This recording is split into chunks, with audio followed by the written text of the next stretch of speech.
This is Dialogue.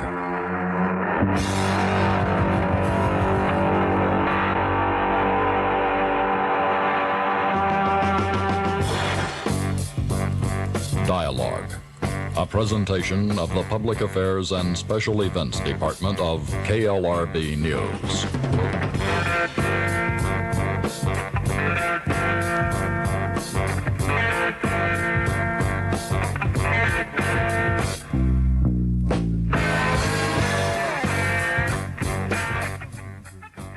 This is Dialogue Assassination with Research Specialist Mae Brussell.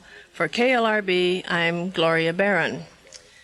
Well, Mae, usually when we do these programs, we do sort of a little recap of what exactly we are doing on Dialogue Assassination. So do you want to catch the... Yeah, every week we pick up listeners who keep wanting to go over again what the program is about, Dialogue Assassination. They listen to one show, and they wish that they got some information preceding the dialogue or the discussion we have on what the show is about.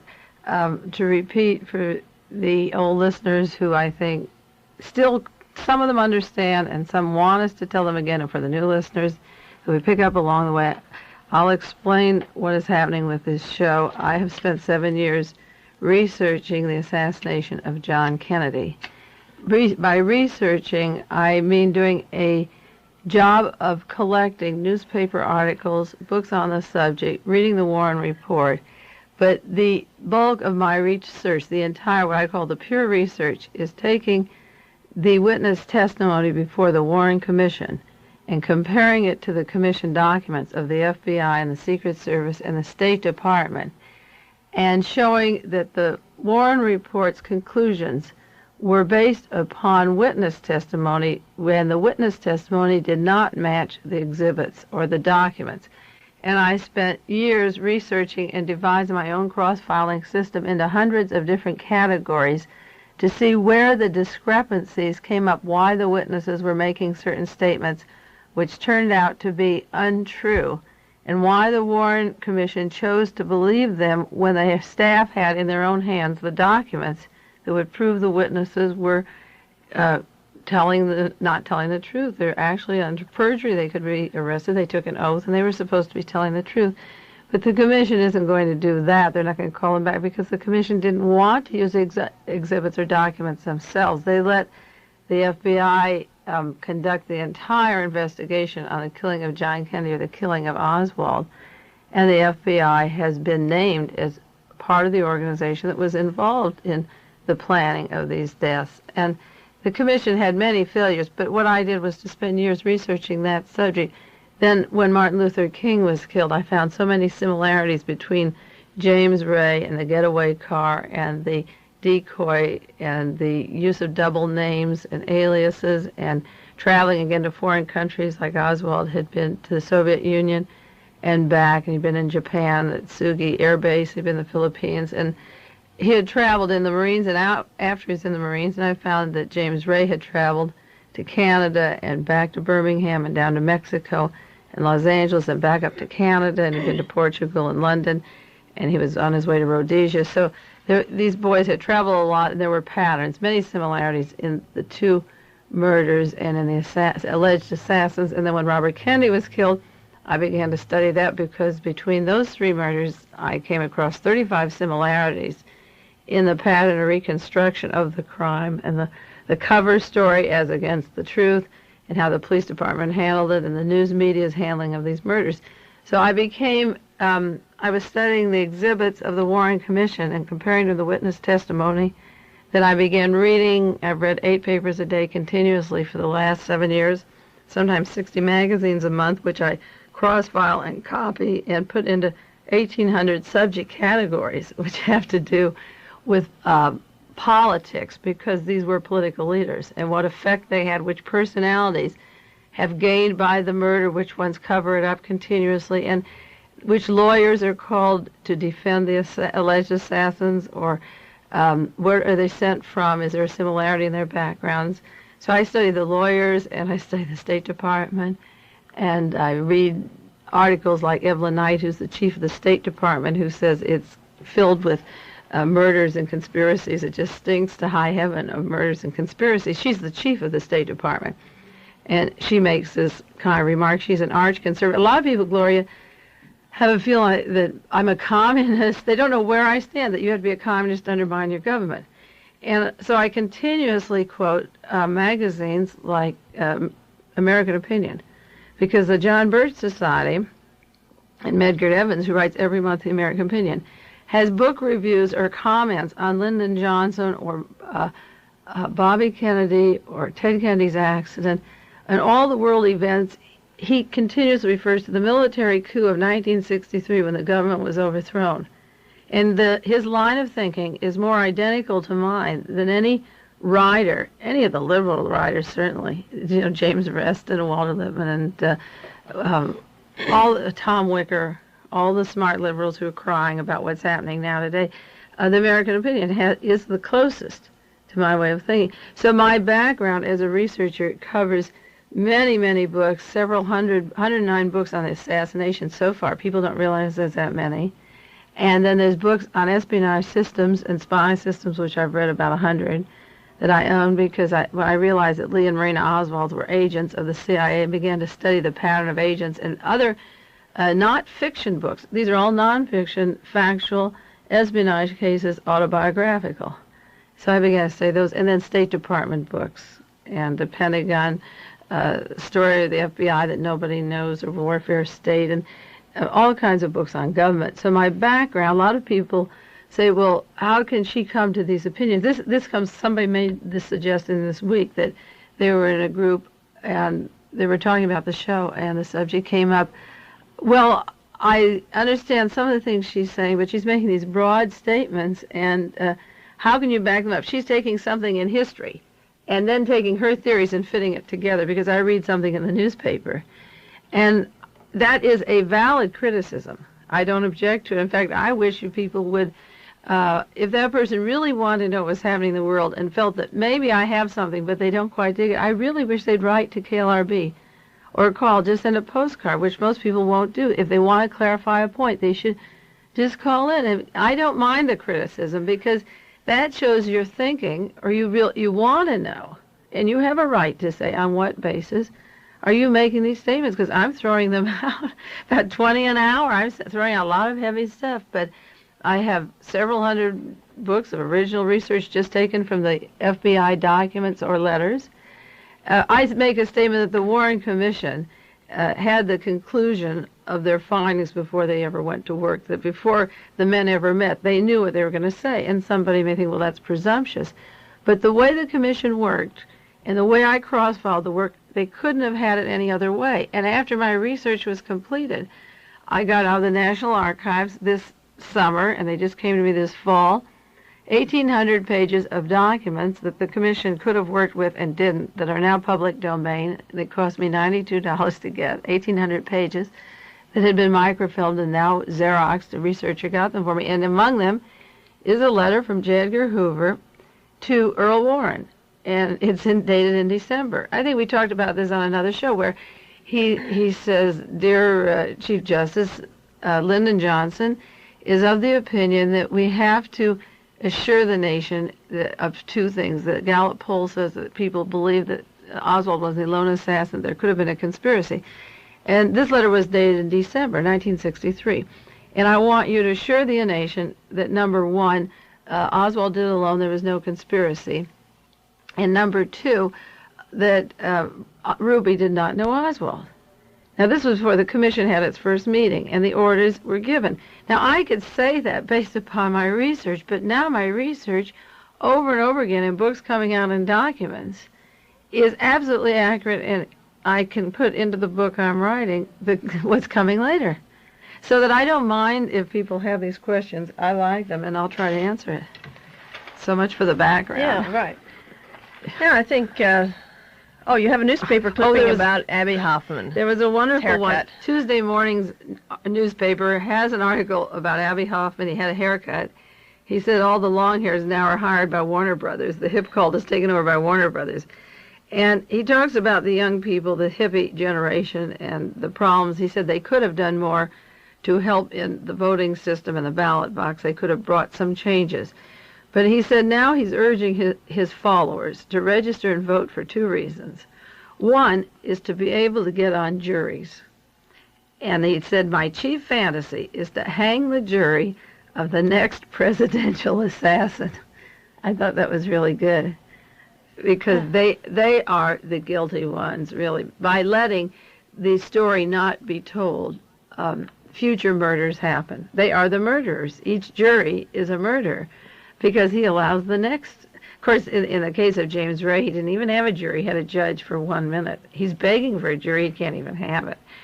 And someday we can talk. Do you think there's any chance that may be reopened ever? James Ray? Well, I got Ray? a letter from his lawyer, Bernard Fensterwald, and he's going October the 6th. I think that's tomorrow, is the day he's going down to Tennessee. And he's working very hard because James has said there was a conspiracy, just like Jack Ruby said. He said, he said to Earl Warren, if you take me to Washington, I'll whistle like a bird. It's in volume 5 of the commission hearings, But I don't know. I don't see how James Ray will get a chance to talk, because everything would blow open.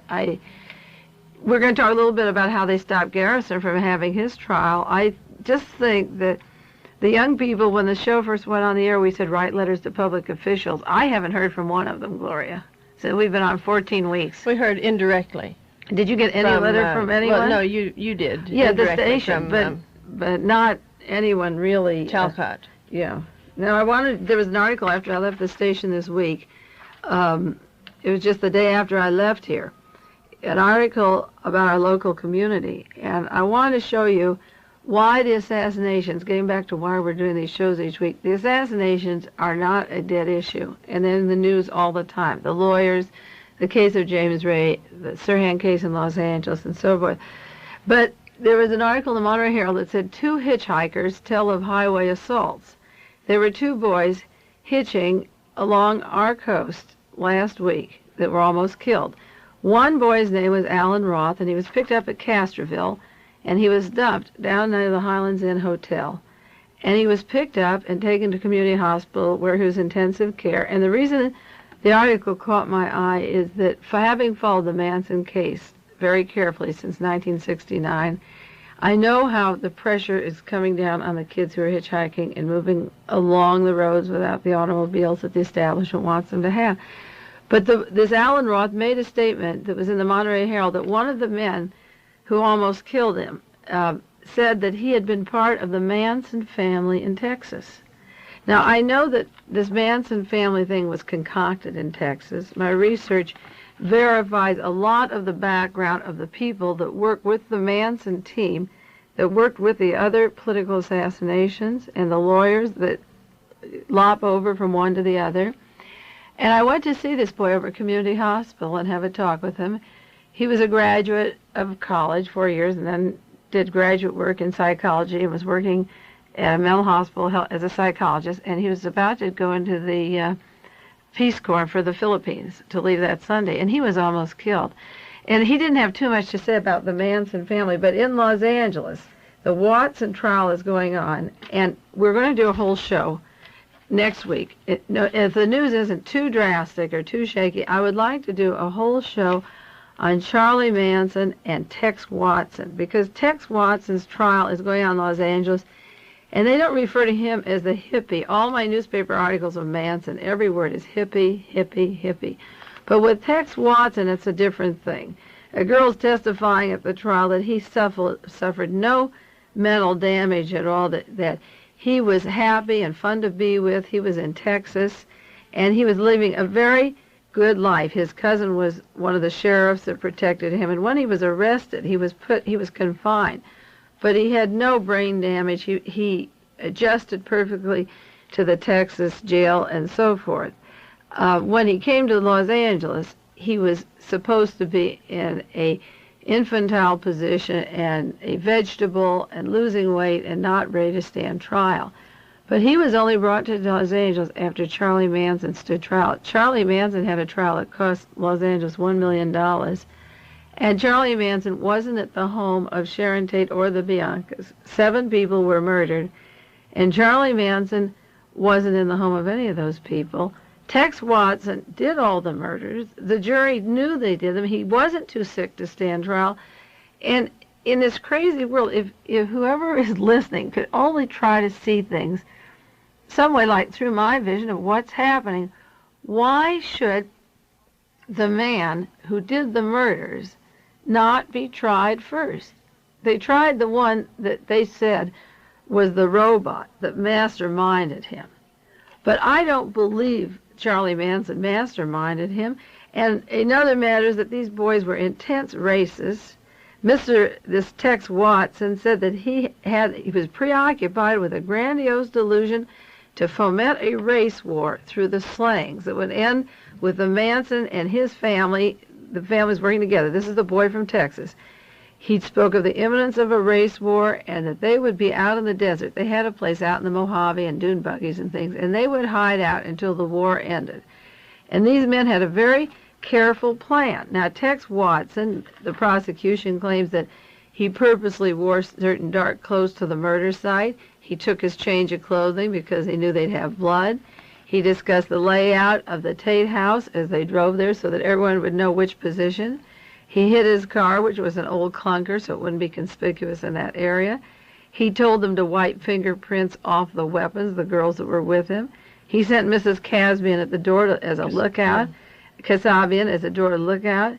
He told all the people what orders to take, what to do, where they were to zero in. And Charlie Manson wasn't anywhere near this scene. He wasn't in the car. He wasn't near these people. And yet he was tried for the murder, so that everyone would know that the hippie with the fringe coat and the loose sex would be tried for the murder. Now, Watson claims that his condition deteriorated when he got to jail in Los Angeles after Charlie Manson was convicted and found guilty and given the death sentence. Then Charlie Manson said he climbed the walls of his cell and felt like a monkey. And then he added that the guards asked him, "Why don't you kill yourself?" Well, I know the guards would like Ruby to have killed himself, or James Ray, or Sirhan Sirhan, or Manson.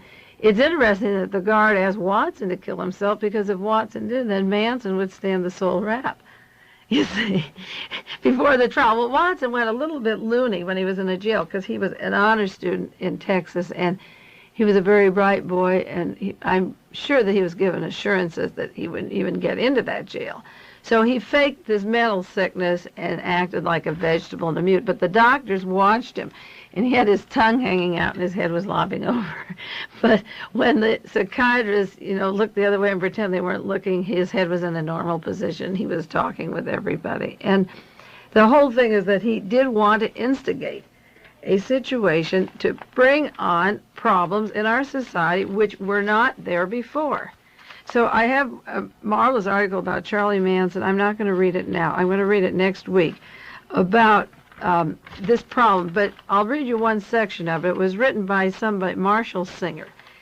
And one section of the Manson article said, in the early 60s, we had our own magical potions. And one was called involvement. And it could change the way things operate. Especially in the 50s, this seemed appealing. A handsome young president, ours, it seemed, held out the vision of an America that had gotten moving again, that sent its young people like Christian soldiers into the world, armed with giving a care.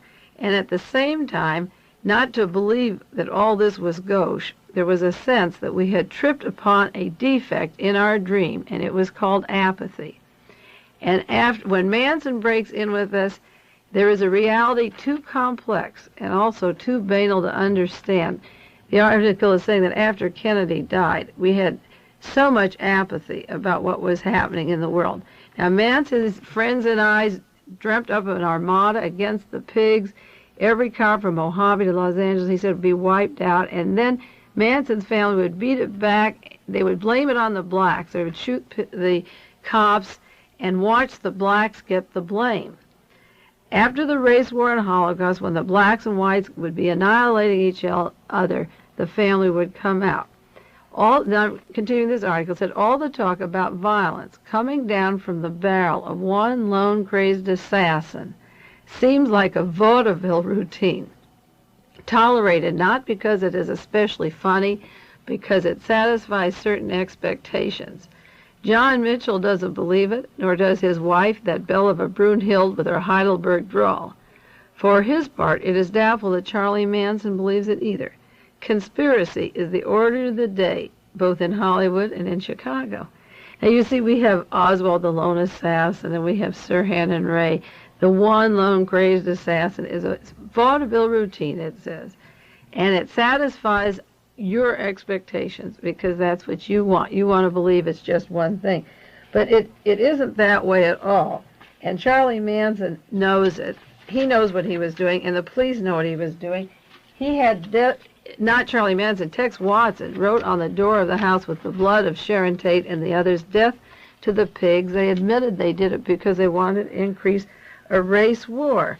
And the young people on our road are being pushed along, raped, kicked out of cars, threatened to be killed by a group of people riding up and down this coast, not found by the police department, using the name of the Manson group, scaring everybody. And until the real story of who bought the dune buggies, who bought the bus, who paid the gasoline for Tex Watson, and who protected Tex from really coming to trial before Charlie Manson, until that comes out, we have one more unsolved problem that's going to compound in this state. It affects our kids in this area because people are afraid to give lifts, and the kids are terrorized now. And the go-ahead is coming from a group that the same people that terrorize candidates to speak up on issues about assassinations.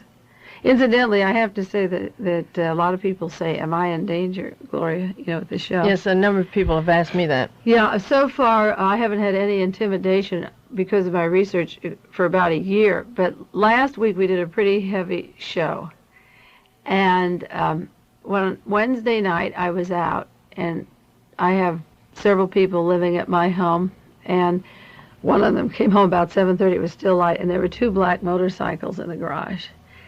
And she went to the front door, and she went around the back, and the back license of the motorcycles was there. They were up against the bushes, but the neighbors took down. I have neighbors that right across the street, 2 houses that take down the description of everybody when I'm out. If there's a car or anybody, because I call and say I'm leaving, and the car wasn't in the garage, so that they get a fairly good description of who is there. But these 2 motorcycles were parked in the driveway, and I don't like it. They weren't Hell's Angels, and they weren't hippies. And to me, they're a symbol like the Night Riders. They're scary, because the man that I mentioned on another show here who used to be a hippie, dressed like a hippie, who works now at the Navy Postgraduate School, who is an intelligence operation, who wasn't a hippie, rode 2 black motorcycles. They always did 2 cars, 2 black Cadillacs, 2 motorcycles, 2 station wagons, the same. They travel in pairs.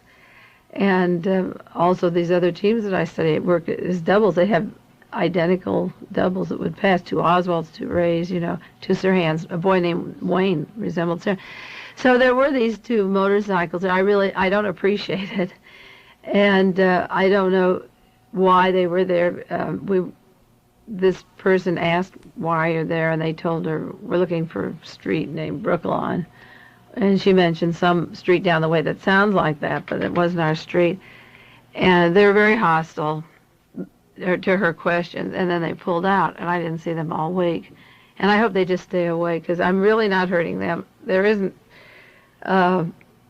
whatever game they're playing, I can't hurt them. They're only going to hurt themselves, because they will believe certain fantasies that are not true, and then later they're going to be sorry. Who's ever feeding them. I don't know why they were there, but I invite you to stay away.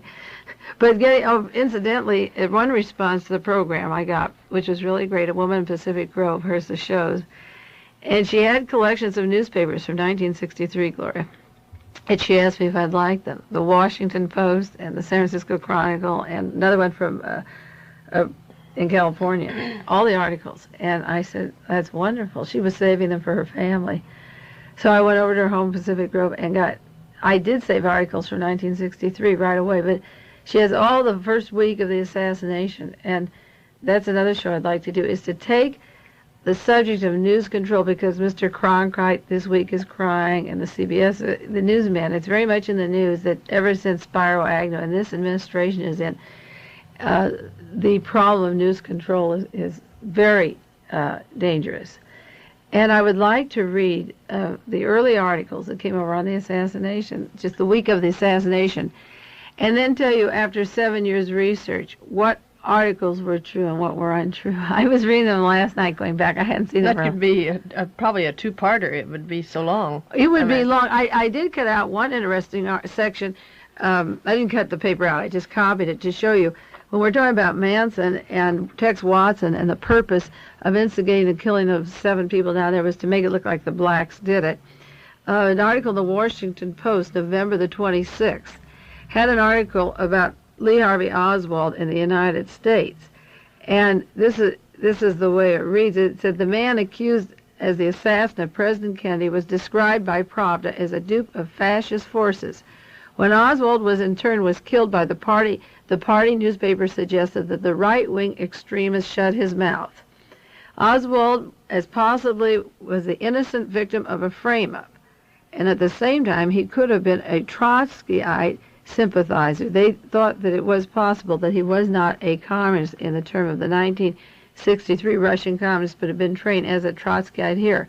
But Pravda went on and had a series of articles from the TASS News Service that said, in quotes, every effort was being made in the United States to launch a vast provocation reminiscent of the Reichstag Hall fire, which the German fascists needed to strike a blow against the progressive forces of Germany.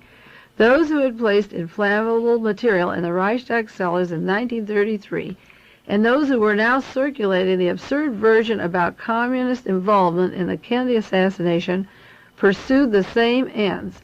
It is generally accepted today that the Nazis covertly set the fire which they blamed on their opposition.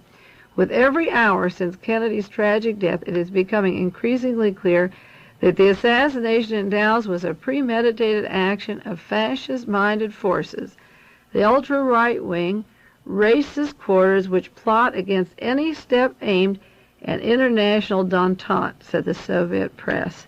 So this was in 1963, and I think we'll go to that Dan Reidy article. It also, I found in the early newspapers, November 26th, the Washington Post, an article that the Dallas police are the target all over the world. And it's interesting because when they quote the newspapers from all over, from Frankfurt, Germany, from Yugoslavia, from London, from Helsinki, from Rome, France, and Le Monde, you realize how important it was for Lyndon Johnson to get a commission going. Gloria, I'm going to, everybody seems to enjoy hearing the volumes that are read for the Warren Commission hearings. And so I thought I'd just make a complete change of subject now and go to Volume 1 of the Commission hearings. We talk about the Warren Report, and then this is the hearings before the President's Commission on the assassination of President Kennedy. Volume 1, the first witness was Marina Oswald. And I think each week we should read a little of this because it's really beautiful. They handed Marina Oswald. She arrived in Washington, and Earl Warren, the chairman of the commission, said, sit down and make yourself comfortable. And they asked her a few questions about her husband's reading habits and a bracelet he had given her and about where he got employment after he got back from Mexico. It was just general discussions for a little while. They weren't too seriously into very much. And then they came to an exhibit which they showed Marina Oswald. It was Exhibit 1, and Earl Warren said, I'd like to offer you this document. The document is Exhibit 1. And it was a letter, and it said, Mr. Rankin, the attorney, said, can you tell us what your husband meant when he said on the note, the Red Cross will also help you? Well, it was a very important letter, one of the most important letters of the Warren Commission documents. It's photographed in Volume 16. These are what we call exhibits. Volume 16 has the picture of this letter. They dropped the letter. They asked her one question, and the letter connects Lee Oswald with FBI agent Hosty. Very important letter. It involves Marina's citizenship and so forth, and how Oswald doesn't trust the notorious FBI. They've been making overtures to his wife, and this is 3 weeks before the assassination. Then the attorney says, I hand you Exhibit 2 for identification. Do you know what that is?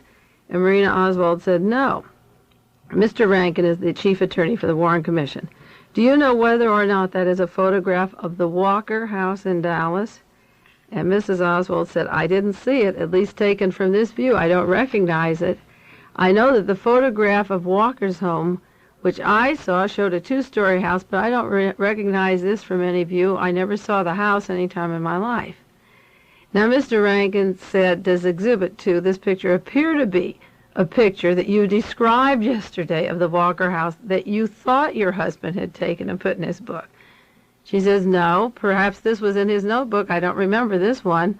Then Earl Warren says, Mr. Rankin, do you want this in the record? And the attorney says, Mr. Chairman, she hasn't been able to identify that sufficiently. Now, they've showed it to her. She doesn't know it. She never saw it before in her life, and she can't identify it anymore.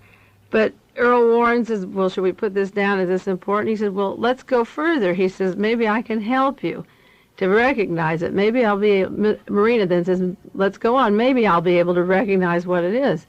So Mr. Rankin said, I'll present some more pictures to you, and then maybe you can pick out the Walker house among these pictures. So he lays some pictures on a table, and Marina Oswald said, well, I know these pictures, and the pictures have a number on them. And one is a picture of Leningrad. It's a big square in Leningrad. And one picture is of New Orleans. She says, this is probably New Orleans. It's a man on a horse, a statue, and there's a building in back with a balcony and one big palm tree. And then there's another picture that's a boat, a lifeboat, hanging out over the sea. You see the ocean, you see the lifeboat. So he lays out these pictures. There's a castle in Leningrad, and there's a picture of New Orleans, and there was a lifeboat. And Mr. Rankin says, now, can you pick out the photograph of the Walker house? And Marina Oswald says they were numbered picture 1, picture 2, picture 3, and picture 4. The lifeboat was picture 1. The Walker house was picture 2. You know, a few sentences before, he said, do you know Exhibit 2? And she doesn't know it at all. She says, no, I've never seen it. So we have a choice now. You've got a lifeboat, you've got a house, you've got a horse in New Orleans, a statue, and you've got a big castle in Leningrad. And he said, can you point which is the Walker house? And she says, picture 2. And then he says, Mr. Chairman, I now offer this for identification. And they called the whole thing Exhibit 4. And they put it all into one package. And they said, now she has positively identified the Walker house as that belonging to her husband. And they asked her another question. She said, I don't remember this photograph. They showed her another one. And she said, I don't remember this photograph. Is this the same one you showed me? I assumed it was the Walker house.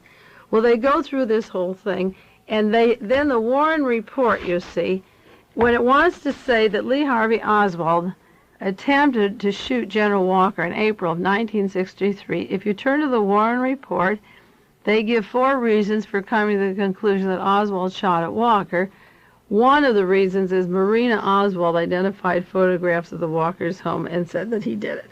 The second reason that they suppose they were going to mention the ballistics, but the ballistic experts of the FBI and Mr. Nichols said that the bullet that was found in the bookcase of General Walker's home didn't match the rifle of Oswald. The ballistics didn't match. And nobody saw any evidence except what Marina said. Now that is the way Earl Warren, I just brought in Volume 1, Gloria. That is the way the Warren report works. You see, you have a book that says, because Marina positively identified pictures of Walker's house. Now what happened, this was interesting, the commission showed her these pictures of General Walker's house, and there was a car in the driveway. Well, somebody goofed, and there was, if you blew the picture up, you could see the license number on the car. So the commission staff punched a hole where the license was. And the next time Marina saw the picture, she said, well, there wasn't a hole in the back of that car. And the license was punched out. And this, I cross-file under evidence that's altered because the original picture had a license number. And she makes a comment, and several people made a comment later when they re-examined the photographs, that the license was knocked out. Now, I think my own theory is the reason the picture license was knocked out was that if Lee Oswald took that picture, the car would have a certain license number of the year that he lived in the area. But if the license was a year earlier, it wasn't even his picture. You'd have to get the license number and the year to see what year was the car was licensed. You see? So the whole thing, I think nothing makes it more clear. It's one of my favorite things because when I bought my 26 volumes of the commission hearings, You have 26 million words to read, and you've got 15 volumes of testimony and exhibits. I'm only on page 34, and I come across the way this evidence is put together. Then I knew something was wrong. I didn't have to go very far to look for trouble. Isn't that amazing? And then I told you from the archives we mentioned this summer, here's a memo of the commission staff to each other, those documents that I mentioned earlier on this program tonight about the memos of the working staff, the $92 worth of 1,800 pages of commission documents I got, are the lawyers writing to each other. Arlene Specter writing to Rankin, or Rankin writing to J. Edgar Hoover, the working staff's memos to each other. It's not new evidence, it's their opinions about what they were working on. So this is one of the letters they write to each other. Arlene Specter writes, in regard to the Walker incident, he says, no one ever saw Oswald in the vicinity of the Walker's home. The bullet fired at him was not identified as coming from him or any other rifle. Independent of the testimony of Marina Oswald, there is nothing to connect the two events except the unequivocal letter Marina said he left at the time of the Walker incident, and it is undated. It also, I feel, is unsigned. Therefore, regardless of the other crime consideration, no firm evidence linking Oswald with this shooting would be available in a court of law. This is the commission writing to each other. And it said probably everything turned up in this search would have to be inadmissible. And they made the point Marina Oswald would have been incompetent to testify against her husband on the trial in this case, and Marina is the only person who ever said she saw a rifle in Oswald's possession. Remember we talked about Oswald's rifle? Here's Arlene Specter writing to Mr. Rankin, the chief counsel, and saying Marina Oswald is the only person who said she saw this rifle. Remember Mrs. DeMoran, she said that Marina told her it was in the closet, but Marina is the only person who is supposed to have seen it. The staff said she is the only source, and then it leaves off, and one of my pages was missing that I didn't get. The staff made this memo to each other in January 23rd, 1963. They said Marina is making quite a fortune out of this assassination. It does seem to me that if her testimony lacks credibility, there is no reason for sheltering her. The above spots where her veracity was not tested are perfectly obvious to any person reading the report in connection with the transcript, and it might become a policy matter whether this decision to brush her feathers tenderly is well advised. I'm going to read this one more time, because for those who haven't heard the earlier shows, I have stressed very often that Marina Oswald is one of the most famous women in history, and will go down in history. And my 7 years of research has so much to do with just the emotional factor of planning things against your husband, or receiving money or citizenship over somebody's dead body. It's so horrendous and evil, you know. It's just as evil as Tex Watson killing 7 people and leaving their credit cards in the black part of town to make the blacks think they did it. I'm going to read to you, dated January 23rd, 1964, right after the John Kennedy murder. The Warren Commission staff are sending letters to each other on how they're going to ask questions of Marina Oswald. Arlene Specter is saying, in quotes, Marina is making quite a fortune out of this assassination. It does not seem to me that if her testimony lacks credibility, there is no reason for sheltering her. The above spots where her veracity was not tested are perfectly obvious to any person reading the report in connection with the transcript, and it might become a policy matter whether this decision to brush her feathers tenderly is well advised. End quote. Now, they brushed her feathers because, as I did my research, I read her testimony before the Warren Commission, and she gives, a little over 100 pages before Marguerite Oswald comes on. The wife is the first witness. I can look up exactly how many pages here. But what happened was that nothing that she said later turned out to be really true, and so I have a whole book, when I call a book, it's several hundred typewritten pages called Marina's Lies. And it would go into one lie after another. She gave 216 pages of testimony, and then she was called back because she lied. And they wanted to recheck some things. And the commission, the memos they have, what will we do about this story? They have memos like, what will we do about this, her saying that he didn't have a job, when we have pictures of his canceled checks. Now, this is where my research was. This is what I've been doing. And now, to back up my research, I have the staff talking to each other about this particular woman. And she was never There was no mention of perjury. Oh, nothing. In connection with her, is that no, true? nothing at all. I mean, they even have working memos. She should have a polygraph test. She's very important. She should be returned to the Soviet Union with thanks, because they would handle her. You know, she is living in a town called Richardson, Texas, and I don't want anyone to take her life or lock her up. She's got 2 small children, and she's raising these children, and she should take care of them. But she should be returned to the Soviet Union. They let her come over here without any questions asked, without any papers signed, and the State Department did this, and she came over so easily. She should return just as easily. Just put on a boat tomorrow. She has her citizenship now, doesn't she? Yeah, she got it right away. Her visa was just about up, and she sang like a canary for the commission, you know. They wouldn't let Jack Ruby sing like a canary, you know, for Earl Warren. He begged, because he would tell. He said there was a group here that took power because of the act I did. They took power that they shouldn't have had, and I feel bad. They want to talk. He was never allowed to tell, but she sang like a canary, and I think because she never signed any waivers or anything, she should return just with thank you very much. And sent right back. You know, she came over here to make her friends over there jealous of all the material goodies she was going to have, and this is documented over and over again, that she couldn't wait to have a room of her own. Well, she's had her washing machine and dryer and all those things now, and I think we have to get the record straight for future historians about what really happened in Dallas, all kidding aside, and she is very important in that total picture. Now, we're going to talk about our Chief Justice today. Yes. That's next on the list. Well, He's having a little bit of trouble. I think you mentioned that last week. We're going to jump from the documents, but I did say on the program that Richard Nixon's going to have just about the hardest time of his life in making the decision, knowing how the assassination teams work and how they operate and why they killed John Kennedy or Bobby Kennedy. They're certainly not going to give up that power now.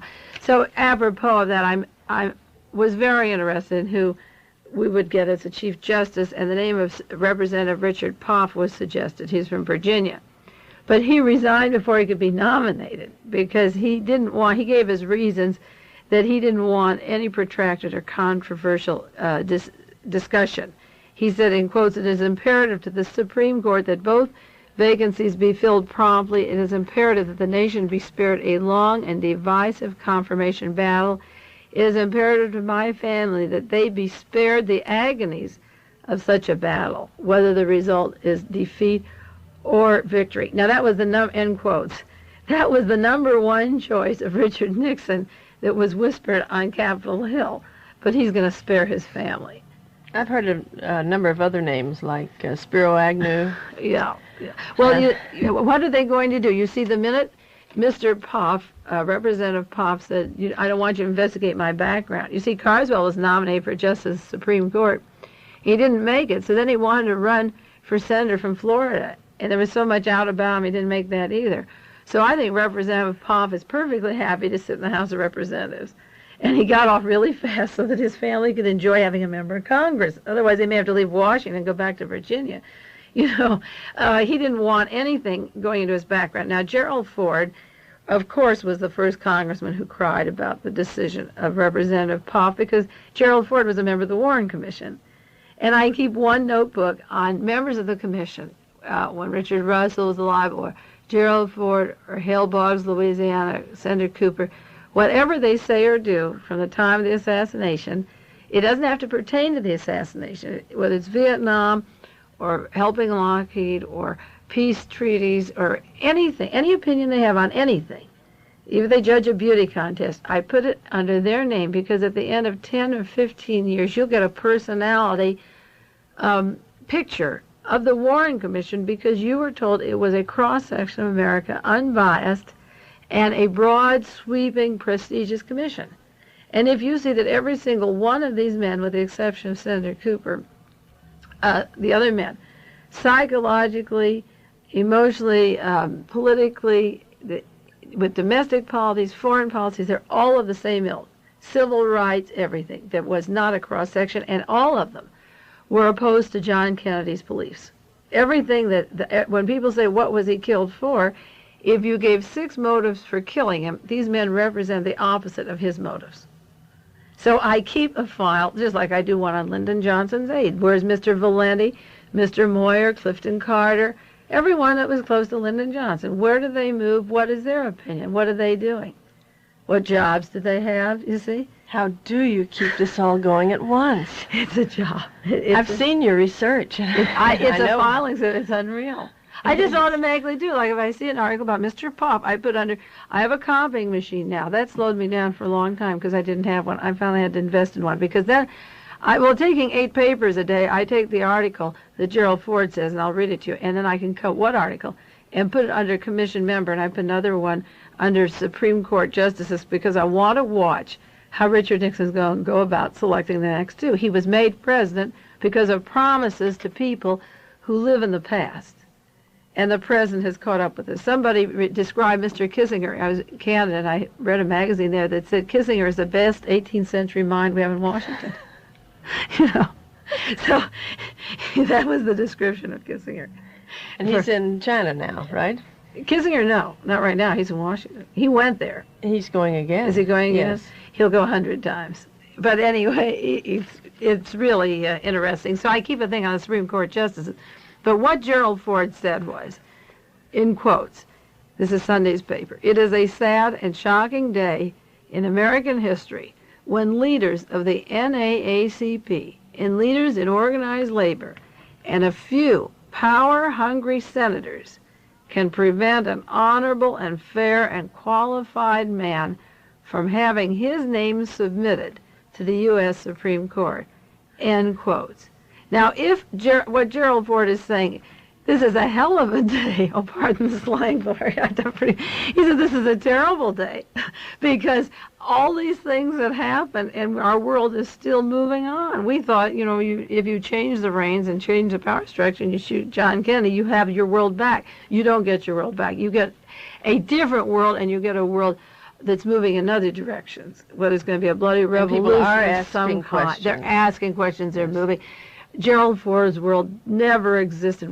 Alan Dulles or all these people who ever hid the conspiracies, even if they didn't know about them in advance, you can't shoot a man because if he has an idea, if he's elected for an idea that had the charisma that represented so many people's wishes, the idea lives if it's a truthful idea, and you can't kill it. So Gerald Ford is saying it's a sad and shocking day in American history. Now, if a few power-hungry senators are preventing this honorable, fair, and qualified man from not being on the Supreme Court, then why does Honorable Representative Puff resign from even being recommended? What agony? He says, "It is imperative to my family that they be spared the agony of a battle." If he's so fair and honorable, how could a power-hungry person dispose of this man? He's in the House, he's a member of the House of Representatives. So how could talk about how power-hungry people? Just read what Eisenhower said when he stopped being president, his speech about the military-industrial complex, and what he warned us. How can these people be power-hungry and get any satisfaction out of removing Richard Puff? He signed himself down. You see, he doesn't want to be examined. Now, we have about 10 minutes to talk about Don Reidy. I think we should bring that up. Oh, yes, right. This program is great because it's reaching a lot of people. Whenever I send out more documents on my research, I don't get any answer from the government officials, but I contact more researchers so that everything even gets better all the time. But in August, remember, we did a show on balderdash? Right, Jack Anderson's column. Yeah, he mentioned a far-fetched theory of the assassination of President Kennedy. I'm reading in quotes, Jack Anderson in August, that there was a far-fetched theory on the assassination of John Kennedy, Robert Kennedy, Martin Luther King, and Malcolm X circulating in Capitol Hill. It's a 14-page report buttressed by various documents put together by Dan Reidy. We call him Riley. The name is Dan Reidy from San Francisco. In conclusion, it said that all 4 mentioned above were killed by the same conspirators, CIA agents, anti-Castro Cubans, states' riders, Nazis, a clique of conservative businessmen, oilmen, right-wing religious leaders. Our own investigation convinces us this theory, as earnest and ingenious as it may be, is pure balderdash. Now, Jack Anderson said that, and I did not know Dan Reidy, and I did a program challenging. I brought in a diagram of my structure of how the assassination happened, and I offered to meet with any congressman that Mr. Anderson would choose and any investigators that he had who checked this out. and I would defend Dan Reidy, never having met him. I wrote a letter to Jack Anderson telling him about our show, and if he was interested, I would send him a tape, and told him the whole, it was about a 4 or 5-page typewritten letter. He never answered me, but he answered Dan Reidy. He sent my letter to Dan Reidy in San Francisco, and then Dan Reidy called my house. And I said, I'm very anxious in your document. I don't know you, but I'll defend it. Well, he became apologetic because he's only been doing research about 4 years, and I'm an old-timer. I've been working 7. And he said, I'll send you the 14-page document that's on Capitol Hill.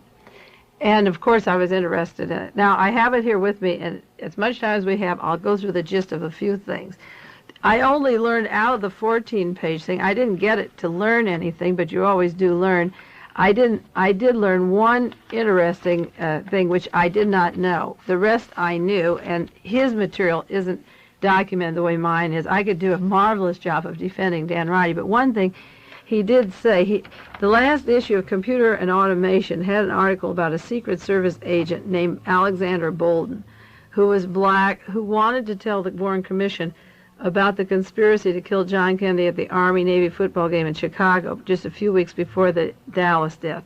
And Bolden was put into a mental hospital and a jail kind of thing for 6 years. He's just out. The Secret Service trumped up a charge on him and got him out of the way because they had the name of the apartment in Chicago where the men were staying that were to kill John Kennedy, and he wanted to see if they were the same people that later would be in Dallas, because you could finger them. And he knew they were a big charge. Computers and Automation has a whole article, the last issue, and we mention that magazine often, on the case of Alexander Bolden. It's going to be in a chapter of a book by Bernard Fensterwald. But in Dan Reidy's article, his 14-page document, he says, in 1969 in Chicago, the police raided the home of 2 Panthers, Mark Clark and Freddie Hampton, killing them both in a raging gunfight. The Chicago cop who led the raid was Sergeant Dan Groth, but in 1963, Groth was CIA. In fact, it was Groth who led the charge against the black Secret Service man named Alexander Bolden. Bolden's son claimed that the Secret Service was dangerously lax in guarding JFK in general, specifically in Dallas. Groth hounded Bolden and got him transferred and jailed for a while. Appeals in Bolden's behalf are still going, but notice the link between the CIA in 1963 and the Panther raid 6 years later. The same man who was to keep Bolden locked up so he couldn't talk was the man who went in on the shooting in Chicago of Freddie Hampton and Mark Clark. So they're still active. You see, if you don't solve one crime, it reappears later, the same people. Like we mentioned Jack Ruby with the Joel Kaplan, the CIA Foundation, and this, not Jack Ruby, Melvin Belli, coming in as lawyer for that CIA Foundation, and their links to Friends in the Middle East. You see, all these people have certain positions and jobs, and they appear later. Well, Dan Reidy's 14-page document goes, part 1 is the motives on why John Kennedy was killed. We don't have time to go into all of it. He goes into the 2 Oswalds, the evidence of the 2 Oswalds. He goes into Oswald's Marine records in Japan, that he was no ordinary foot slogger. He was based at Sugi Air Base. He goes into his highest security clearances for classified documents, his training in radar electronics, and work with the U-2 spy plane. Those of you who heard our other shows remember all these things that I brought up. Very much of this argument is his paper that he presented to various congressmen. We've brought up a lot of things on this show. He brought up one point about a man with an umbrella in Dealey Plaza who at the time of the shooting opened up an umbrella, and there was no rain at that time and not a strong sun, and he felt that it was a radio signal for the killer team. I called, when Dan Reidy called me, and we talked, and I thanked him for the document. Then I called him back, and I gave him the name of the man who had the umbrella. He's an ex-premier of a country that's now behind the Iron Curtain, a close friend of J. Edgar Hoover's. It blew his mind because I began to fill in. He didn't even know that. He has photographs of Dealey Plaza taken by people the day of the assassination, and notices that an umbrella goes down when the car just passed a certain point. And I have the name of that particular gentleman and why he was there. And he also was in the Dallas jail at the time Ruby shot Oswald. He was the only other civilian in the police department. All the rest were policemen and newspaper people. This man was with Jack Ruby Sunday morning when Oswald was shot. And his umbrella, the Dan Reidy research and people he got from computers automation and people in Dealey Plaza and photographs, you see an umbrella fold. And then there was a crossfire, and that was a signal. And I gave him the name of the man and where he came from, where his money came from. And I could help. Dan Reidy's coming down here in a week or two, and I can help him. That was a very interesting point. You see, we fill in for each other, and it never ends, you see.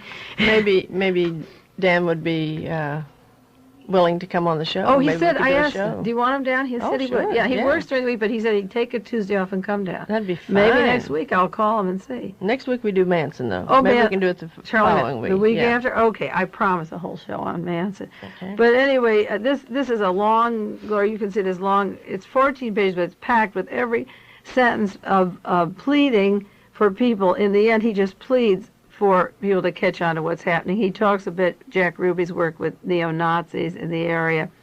And some of his evidence I criticized, and I told him why. It's too general and vague. He should stick to the actual facts. He goes into James Ray, and Ray being a patsy, goes into the Sir Heron case, and Reverend Owen of Sonoma County, who was the cover, who brought an extra a horse to be sold that was delivered him back to the ambassador, and Sir Ann given a deposit of $200. It's an interesting document, and we could do a whole show on that so that you can see how some other mind besides mine is working. If you want to do that after the Manson, we could just analyze this. That'd be because great. I throw out a lot of stuff, and maybe you could get another independent researcher wrapping here, and then I'll go over the points of his document. And you can see how close our thinking is, and then how we feed each other information from our researchers. I think that would be very interesting. I think people might enjoy that. Okay. Well, that's another one, May. There's a lot. Should we go for 2 more hours? Oh, we could, I guess. Oh, I always bring more than, I wanted to do Sputnik this week. The whole second issue is about Jim Garrison. Oh. Well, we'll get to that maybe weekend. 3 weeks from now. Yes, right. Thank you again, May. Okay.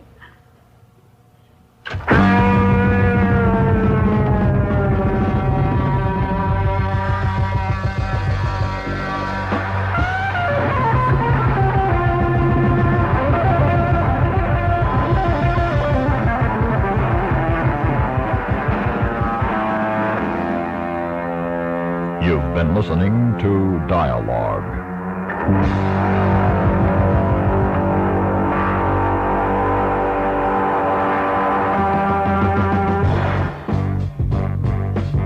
Dialogue is a presentation of the Public Affairs and Special Events Department of KLRB News.